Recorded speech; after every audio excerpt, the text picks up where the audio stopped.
Vamos a estar compartiendo Efesios, capítulo 6. Si recuerdan el domingo pasado que nos habló Martín acerca de el andar cristiano en la familia, Pablo nos llama a ser llenos del Espíritu y que el resultado de eso es que tengamos esposas sumisas, esposos amorosos, hijos obedientes que se someten a sus padres y padres que no provocan a ira a sus hijos, sino que los crían en la disciplina y en la amonestación del Señor. Bueno, hoy vamos a pasar del andar del cristiano en la familia al andar del cristiano en el trabajo. Ese es el título, el andar del cristiano en el trabajo. Necesitamos llevar nuestra vida cristiana al trabajo, nuestra ética cristiana al lugar del trabajo. Es interesante que Efesios comienza en el capítulo 1 en los lugares celestiales y termina en el capítulo 6 en el hogar y en el lugar de trabajo. Por lo que el libro de Efesios es muy práctico. Y las bendiciones que tenemos en Cristo en los cielos están destinadas a ser vividas en nuestra vida diaria mientras caminamos en este mundo. Así que el andar del cristiano en el trabajo. Vamos a estar meditando en los versículos 5 al 9 de Efesios capítulo 6. En Efesios, estos versículos, Pablo se dirige a los siervos y a los amos. La palabra que se traduce como siervos o sirviente es doulos. Usted sabe que la Biblia está escrita en otro idioma. Por lo tanto, esa palabra doulos, aunque muchos prefieren suavizarla, en realidad significa esclavo. Así que está hablando de esclavos y de sus dueños. La esclavitud era una característica muy común del Imperio Romano en los días de Pablo. Algunos registros antiguos sugieren que los esclavos superaban el número de los libres en porcentaje significativo. Y esto naturalmente impactaría en la fe cristiana, ya que acá naturalmente habría muchas ocasiones en las que tanto un esclavo como un amo serían ambos al mismo tiempo hermanos o hermanas entre sí en Cristo. ¿Cómo entonces amo y esclavo deberían conducir esa relación de acuerdo con el andar digno de un creyente, de un hijo de Dios? A muchos hoy les sorprende descubrir que la Biblia no condena, ¿cómo se dice específicamente? La esclavitud, la práctica de la esclavitud, pero la realidad es que tampoco lo aprueba en ningún lugar de la Biblia. Por un lado, alienta al esclavo creyente a ser libre si puede, a ganarse su libertad, sino no preocuparnos por ello, según 1 Corintios capítulo 7.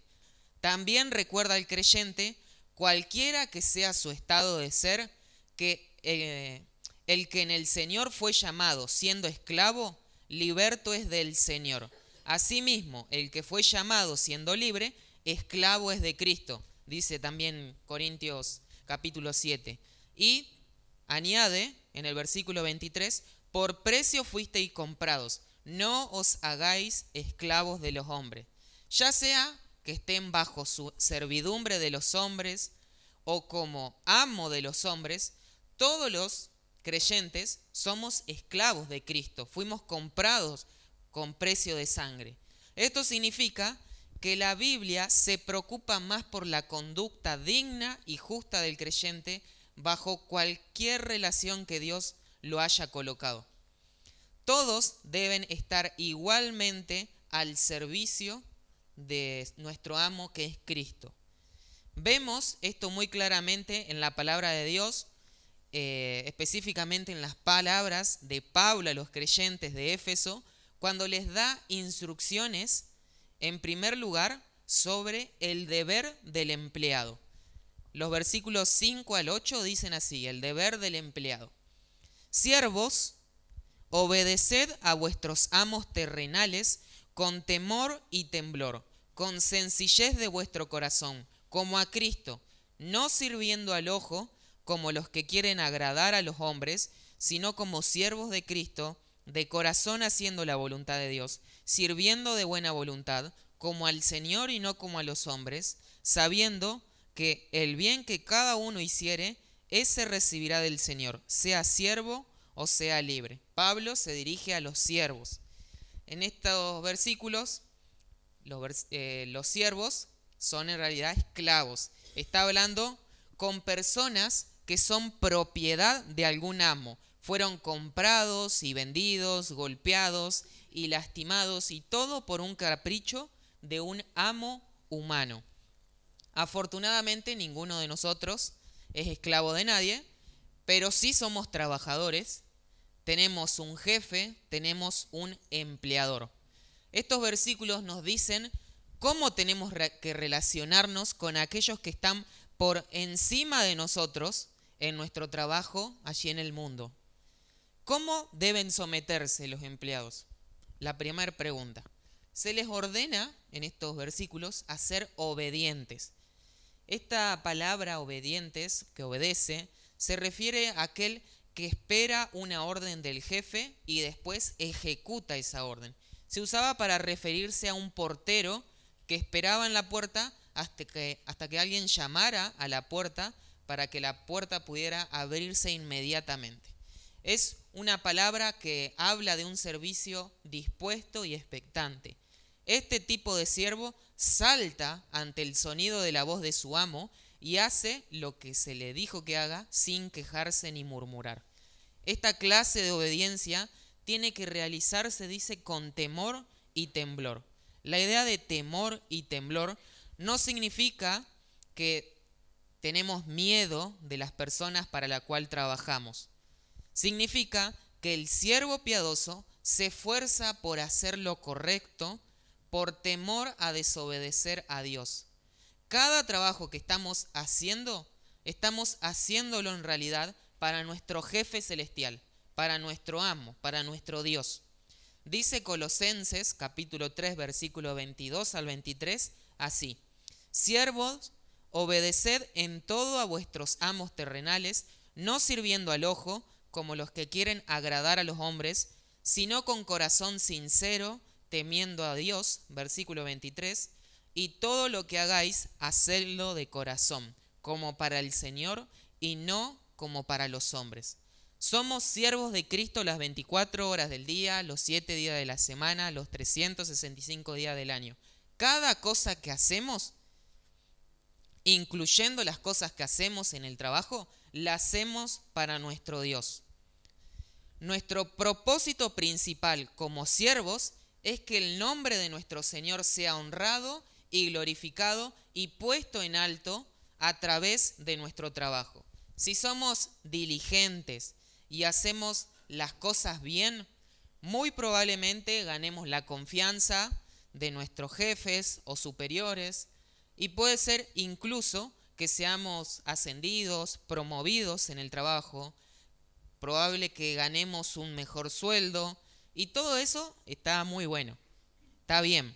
No hay nada pecaminoso en que vos desees progresar, en que vos desees prosperar, pero tu motivación primaria para esforzarte en tu trabajo debe ser el honor de Cristo, tu Señor y Salvador, que Él sea preservado, que el honor de Cristo sea enaltecido, no la codicia, no es la avaricia.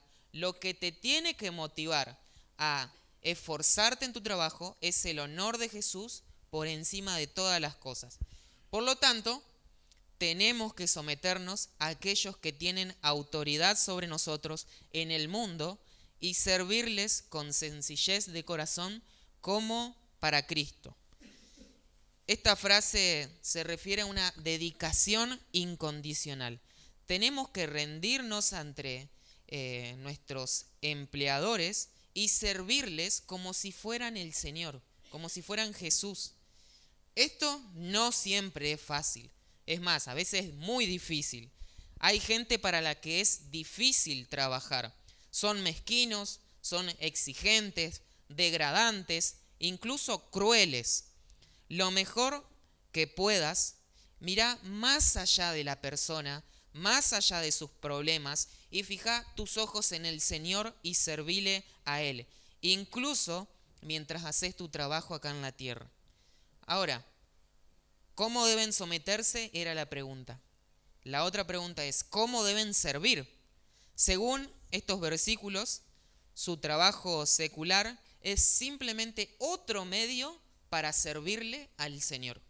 En el versículo 5 dice como a Cristo, en el versículo 6 dice como siervos de Cristo, también dice que tenemos que hacer la voluntad de Dios de corazón, de todo corazón. En el versículo 7 dice que debemos servir como al Señor. Esto significa que si el Señor te dio tu trabajo y si llevas a cabo los deberes de ese trabajo para la gloria de Dios, Dios va a bendecir el trabajo secular de la misma manera que bendice el trabajo y el servicio sagrado. Bendecirá al plomero, tal como bendice al predicador, bendecirá al carpintero y al misionero, bendecirá al camionero y al diácono, bendecirá a todos aquellos que le sirvan y honren en el trabajo que realicen. La clave para la bendición del Señor es ver tu trabajo como un servicio para Él y no a una persona, no a un negocio, no a una empresa, institución. Trabaja como si estuvieras trabajando para Dios. No debemos servir con servicio visual. ¿Qué se refiere a esto? Versículo 6.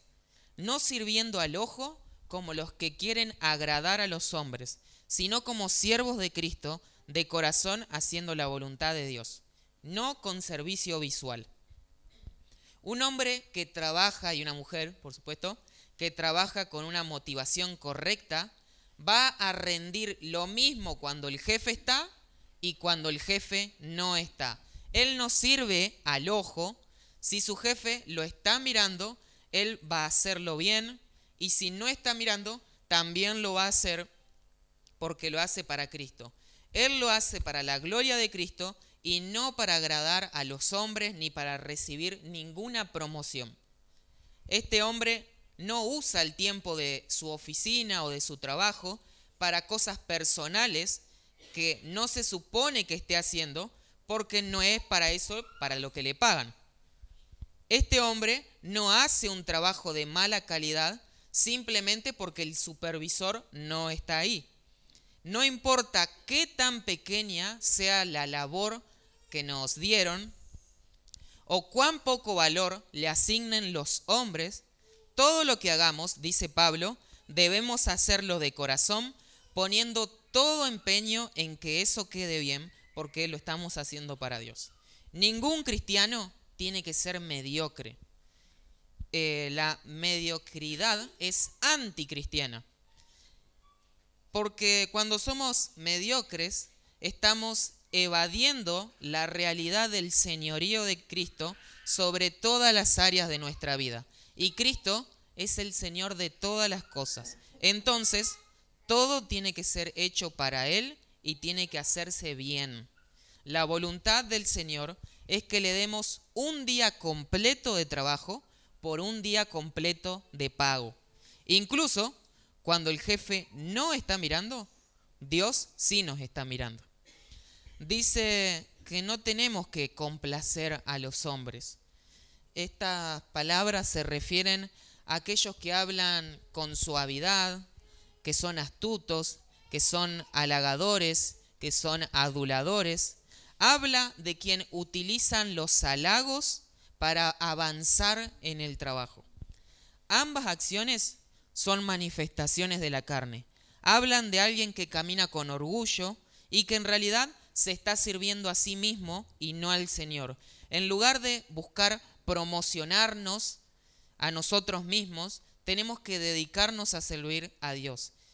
Allí es precisamente donde radica nuestra libertad en Cristo.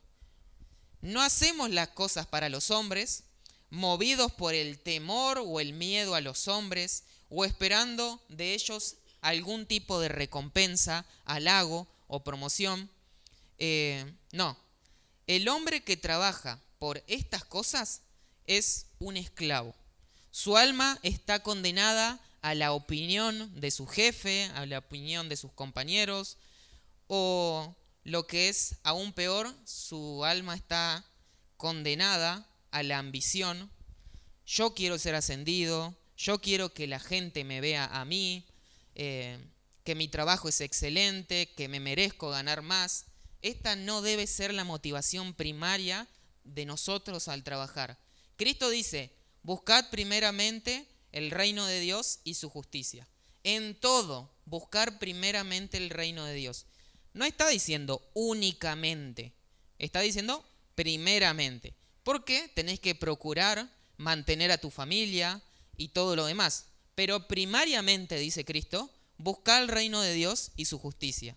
Para que cuando tu jefe te vea y tus compañeros de trabajo vean cómo haces las cosas, ellos puedan percibir la marca indeleble de Cristo en vos. No es fácil mantener todo el tiempo esta perspectiva de la vida laboral y mucho menos ponerla en práctica. No es fácil. Por eso Pablo concluye esta sección acerca de los siervos con un incentivo. Dice el versículo 8, sabiendo que el bien que cada uno hiciere, ese recibirá del Señor, sea siervo o sea libre. Muchas veces cuando una persona va a trabajar y se esfuerza y trabaja en una empresa, la empresa le comenta sobre cuál va a ser el sueldo que va a ganar, pero además puede tener ciertos incentivos. El sueldo y los incentivos no son lo mismo. Eso es algo que tendríamos que explicarle a Puyaro, pero bueno, no importa. Estos incentivos extras pueden ser seguro médico, pueden ser la escuela para los niños, pueden ser un lugar para vivir, una casa, pueden ser la nafta del auto, etc. Ahora, ¿cuál es el incentivo en el versículo 8? Vamos a hacer todo sabiendo que recibiremos la recompensa que viene de Dios. Si tu jefe no se está dando cuenta de todo el esfuerzo que vos estás haciendo para hacer bien tu trabajo, no te preocupes. Tu jefe celestial, tu amo celestial, sí se está dando cuenta y él es bien justo y él es un buen amo. El bien que cada uno hiciere, dice Pablo, ese recibirá del Señor, sea siervo o sea libre. Nuestros jefes nos pueden recompensar con cosas terrenales, pero la recompensa que viene de Dios es eterna y es 1000 veces mejor. Ellos pueden ver el esfuerzo que hicimos acá y muy probablemente puedan ver también los resultados de nuestro trabajo, pero hay muchas cosas que ellos no pueden ver que vos haces en tu trabajo. No podrán ver tu motivación, el amor que le pusiste, no van a ver la cantidad de pensamientos que vos le dedicaste a ese asunto, pero Cristo ve todo eso y más allá, hasta la lucha que tuviste con tu carne por la indisposición que sentiste al principio para envolverte en esa tarea. Cristo la vio. Cuando Él te recompense, Él va a tomar todo eso en cuenta. Y hay varias maneras en las que podemos servir al Señor en nuestro trabajo. Por ejemplo, podemos servirle por disciplina.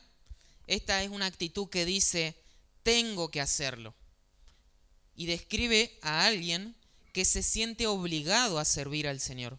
Podemos servirle por deber. Esta es una actitud que dice, debo hacerlo. Y describe a alguien que está convencido que se lo tiene que hacer, de que se lo tiene que hacer al Señor. Y podemos hacerlo por devoción. Esta es una actitud que dice, quiero hacerlo.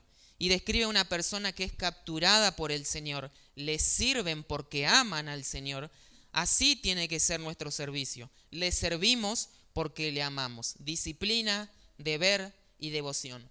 Tengo, debo y quiero hacerlo. Pero eso era y el punto más amplio de esto, el deber del empleado. Veamos rápidamente el deber del empleador, versículo 9. El deber del jefe sería. Y vosotros, dice el versículo 9, amos, haced con ellos lo mismo, dejando las amenazas, sabiendo que el Señor de ellos y vuestro está en los cielos, y para que Él, y que para Él no hay acepción de personas. A los jefes cristianos se les dice que hagan lo mismo que sus esclavos. Los esclavos tienen que someterse a sus amos, y los amos tienen que reconocer el valor de sus siervos tratándolos con fe. Tenían que cuidar de ellos, de sus esclavos. Fueron llamados a un nivel mucho más alto de lo que el mundo que los rodeaba. Pablo describió este tipo de sumisión mutua cuando escribió el libro de Filemón. En ese libro, un dueño de esclavos llamado Filemón tiene un esclavo llamado Onésimo que se escapó de su amo y se robó algunos de sus bienes. Onésimo va a Roma, donde conoce a Pablo, escucha el evangelio y es salvo por la gracia de Dios. Pablo envía a Onésimo a casa con Filemón con una carta. Esta carta, que es lo que nosotros llamamos el libro de Filemón, pide a Filemón que perdone a Onésimo y le dé la bienvenida en la casa como un hermano. La mayoría de los esclavos que robaran a sus amos y huyeran iban a ser capturados y ejecutados. Los iban a matar si tenían suerte. Si no, los iban a torturar y lastimar y luego ejecutar. Sufrirían por su pecado. Este es un llamado para que Filemón haga real su cristianismo. No tiene que tratar a los esclavos como Onésimo como meras propiedades. Tiene que tratarlos como personas que Dios ama. Amos como Filemón debían darse cuenta de que ellos también tenían un amo, un señor. Así como sus siervos servían bajo sus órdenes, ellos servían bajo el Señor. Esperaban que sus esclavos se sometieran. Dios esperaba que ellos se sometieran. Si el Señor te bendijo y estás en un lugar de autoridad sobre los demás, tenés que tomar este mandamiento muy en serio. Es muy fácil para los jefes aprovecharse de sus empleados. Es muy fácil para el empleador ver al empleado nada más que como un medio para aumentar sus ganancias. Los empleadores harían bien en recordar que ellos también tienen un Señor y un día responderán ante el Señor por cómo tratan a sus empleados. Entonces, aunque el amo no puede saber realmente lo que es ser un esclavo, tiene que respetar a sus esclavos, tiene que honrar su dignidad, su humanidad y simpatizar con su condición. Esto es un llamado a los jefes cristianos a tratar a quienes están bajo su autoridad como Cristo. Como los empleados, el jefe tiene que hacer la voluntad de Dios de corazón. El empleador, al igual que el empleado, tiene que estar motivado por el deseo de obedecer a Dios y hacer su voluntad. Así como el empleado tiene que someterse al empleado como al Señor, el empleador tiene que ejercer su autoridad como el Señor.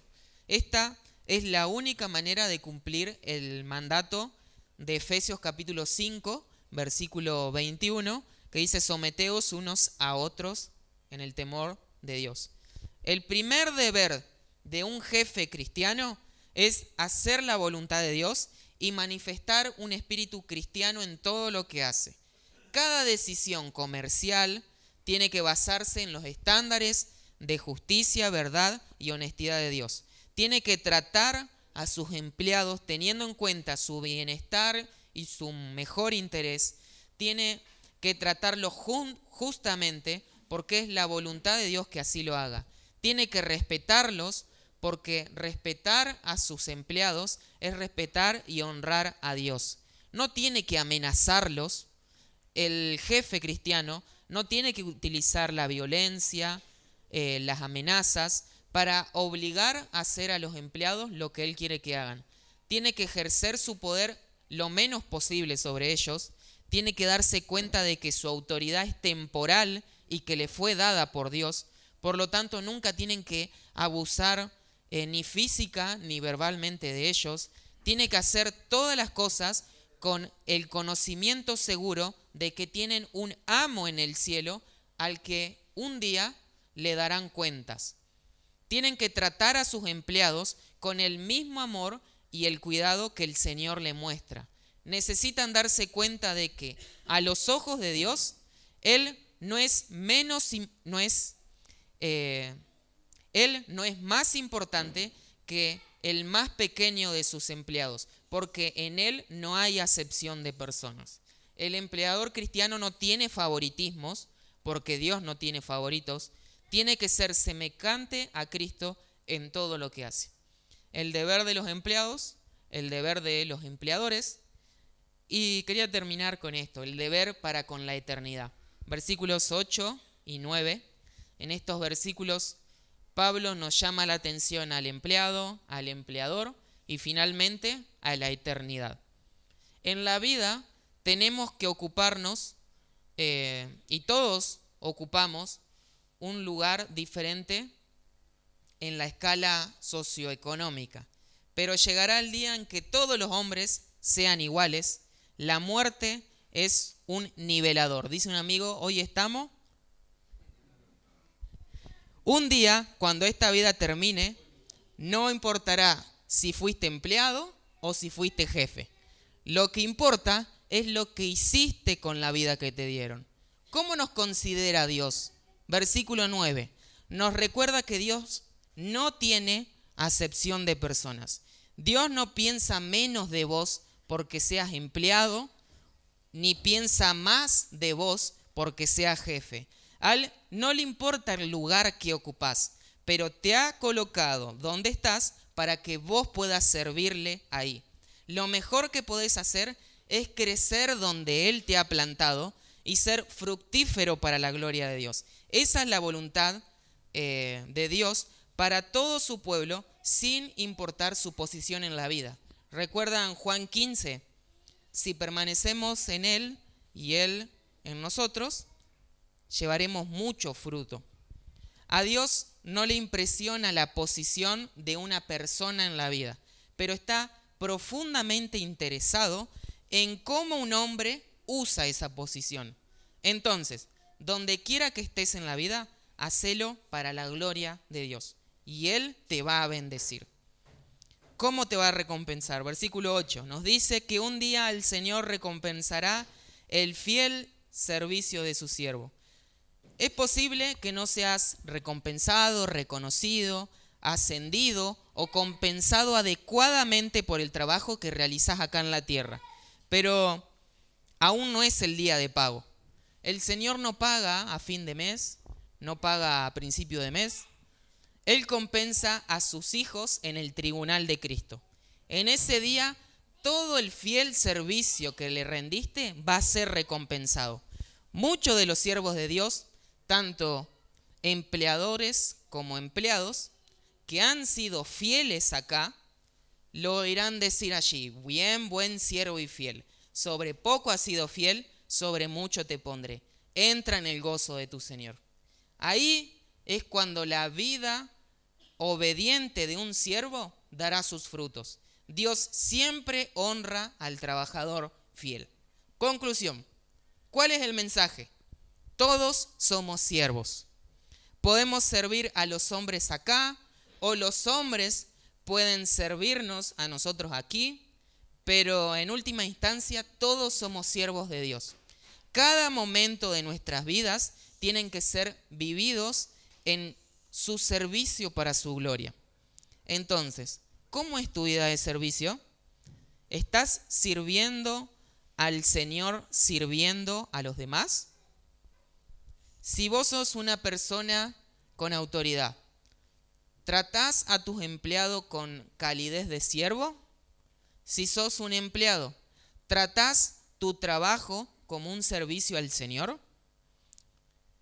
Decidamos hoy que aprovecharemos cada oportunidad que se nos presente en la vida para servir fielmente al Señor y a quienes nos rodean, independientemente de nuestra posición en la escala socioeconómica.